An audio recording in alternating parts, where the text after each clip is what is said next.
தன்னை உலக நாயகனாக நினைத்து செயல்பட்டிருந்தால் பெரும் இழப்பை சந்தித்திருப்பேன் என்று நடிகர் கமல்ஹாசன் தெரிவித்துள்ளார்.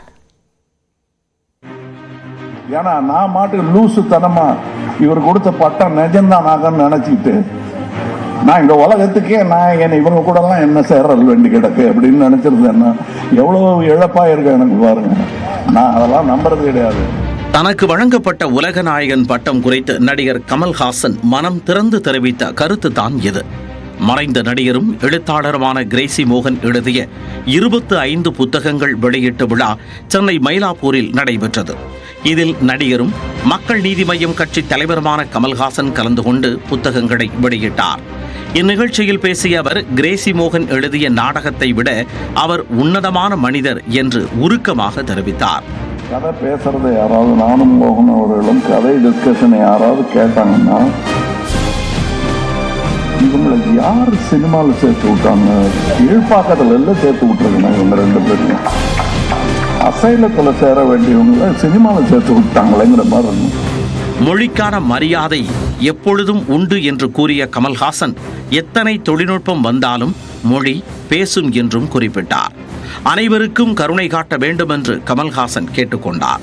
கருணை காட்டினதுனாலதான், பாலச்சந்தர் காட்டினதால தான் இன்னைக்கு நான், ரஜினி சார், ஸ்ரீதேவி, சிரஞ்சீவி எல்லாருமே அந்த மாதிரி நீங்களும் கருணை காட்டுங்க. இந்நிகழ்ச்சியில் பேசிய இயக்குனர் KS ரவிக்குமார், அந்த காலத்தில் தொழில்நுட்பம் இருந்திருந்தால் கிரேசி மோகனின் எழுத்துக்களை பாதுகாத்திருப்போம் என்றார். செயற்கை நுண்ணறிவு தொழில்நுட்பத்தின் மூலம் கமல்ஹாசன் வேறு என்ன செய்ய போகிறார் என்பதை பார்க்க ஆவலுடன் இருப்பதாகவும் தெரிவித்தார். அஜித் என்னை இன்னுமே யாரும் தலைன்னு கூப்பிடாதீங்க, ஏகேன்னு கூப்பிடுங்க அப்படி இப்படின்னு சொன்னாங்க. அடுத்த படம் பார்த்தீங்கன்னா அந்த படத்தில் ஃபுல்லாக தலைன்னு தான் கூப்பிட்றாங்க. அவர் நடிச்சிருக்காரு, அவர் டப்பிங் பண்ணியிருக்காரு. அது மாற்றவே முடியாது. அதே மாதிரி தான் உலக நாயகன் என்னை கூப்பிடாதீங்க.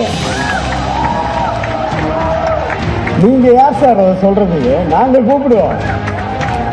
இது ஒருதலை காதல் மாதிரி. நீங்க காதலிக்கன்னா விடுங்க, நாங்க உங்க காதலிப்போம். தொடர்ந்து பேசிய நடிகர் ஜெயராம் கமல்ஹாசனின் குரலை மிமிக்ரி செய்து அசத்தினார்.